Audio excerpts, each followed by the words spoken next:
रूस और यूक्रेन का जंग रुकने का नाम नहीं ले रहा है। 24 फरवरी 2022 को ये जंग शुरू हुआ था। आप देखिए, देखते देखते 10 महीने हो गए हैं।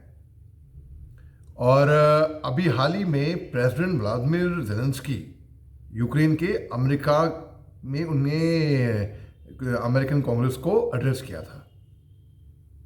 उसके ठीक एक दिन के बाद प्रेसिडेंट व्लादिमीर जेलेंस्की अमेरिका के जो राष्ट्रपति हैं जो बाइडेन से मुलाकात करते हैं और बोलते हैं कि रूस का मकसद ये नहीं है कि वो जंग को और आगे बढ़ाए, यानी कि व्लादिमीर पुतिन भी कहीं ना कहीं जंग को ख़त्म करना चाहते हैं, लेकिन डिप्लोमेटिक तरीके से।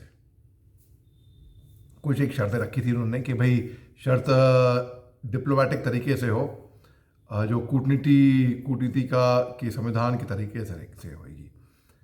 और मुझे लगता नहीं कि अब व्लादिमीर जेलेंस्की और प्रेसिडेंट पुतिन दोनों में दिलचस्पी है एक दूसरे से बात करके और नेगोशिएट करने में। मुझे लगता नहीं कि ऐसा होगा। लेकिन जी हाँ, बात ऐसी है क्योंकि संकेत आ रहे हैं प्रेसिडेंट पुतिन से, तो हो सकता है कि ये जंग ख़त्म होने के दायरे पे हो। मैं उम्मीद कर रहा हूँ और प्रार्थना कर रहा हूँ काश ऐसा हो, क्योंकि बहुत नुकसान हो गया है जानों का दोनों तरफ से भी। और अभी देखना ये है, अब प्रेसिडेंट पुतिन ने ये भी बोला है कि जैसे कि वेस्टर्न पावर्स हैं, जो नेटो राष्ट्र हैं, जो यूके है, अमेरिका है, जर्मनी है, कई देश जो हैं जो यूक्रेन की मदद कर रहे हैं।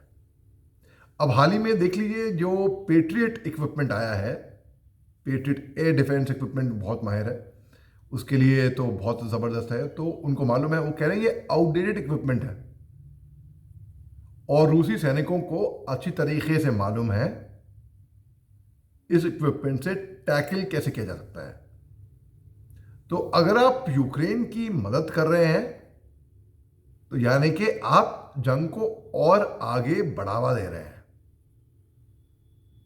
तो अभी ये अच्छा संकेत है कि एक तरीके से बयान आया है प्रेसिडेंट पुतिन का कि वो जंग को और लंबा खींचने में इंटरेस्टेड नहीं है, यानी कि जंग रोकना चाह रहे हैं। तो उम्मीद कर रहा हूँ कि शांति आए और ये जंग जल्दी रुके, क्योंकि मानवता का और ह्यूमैनिटी का और बहुत नुकसान हुआ है। हर इकॉनमी का, पूरी दुनिया भर की, विश्व की इकॉनमी भी कहीं ना कहीं इनडायरेक्टली इसमें सफ़र करी है।